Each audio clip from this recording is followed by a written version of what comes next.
Hello, everybody. This is Jennifer Matarese, and before I get started with the episode today, I'd just like to take care of the usual housekeeping.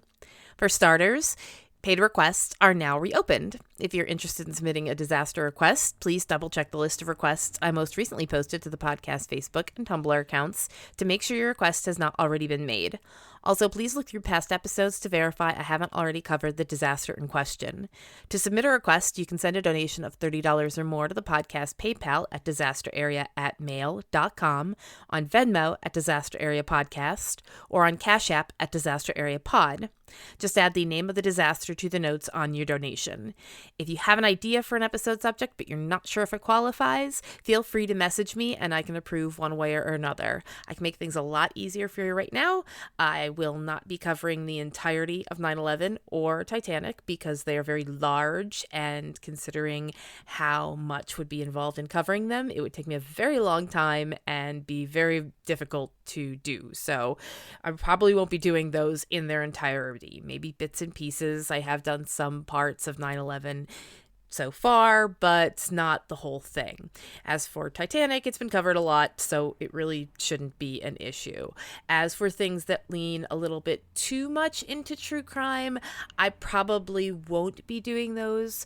I know that there are quite a lot of true crime podcasts out there, and I know that what I'm going to be doing today is true crime. However, there are not a lot of podcasts that will cover mass shootings, and I do consider them disasters considering their high death tolls. So with that in mind, I will cover mass shootings, terrorism, those sorts of things. But when it comes to specific crimes, I feel like those sorts of things should probably be kept to true crime podcasts. But when it comes to things like plane crashes, tornadoes, hurricanes, earthquakes, everything from that to financial disasters, movie disasters, things that are, that just failed, just absolute failures.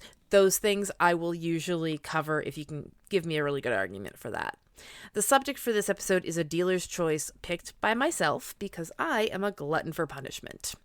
If you'd still like to help support the podcast, you can do so with a one-time donation through PayPal, Venmo, or Cash App, and on a per-episode basis through Patreon at www.patreon.com/disasterareapodcast.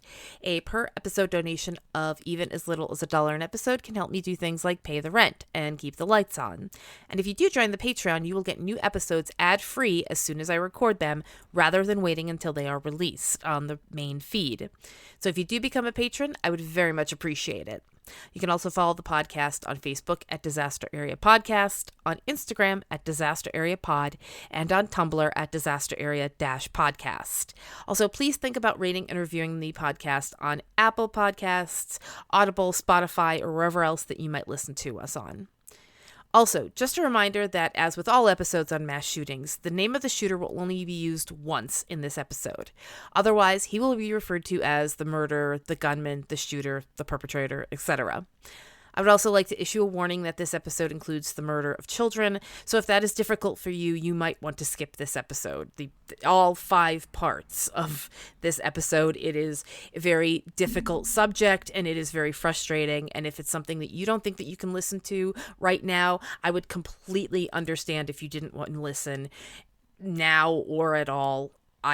Like I said, I had a hard enough time as it is doing the research for this and writing it and looking at all of the video footage and all kinds of things that are involved with writing this episode. So please keep that in mind when you are going to listen to the episode.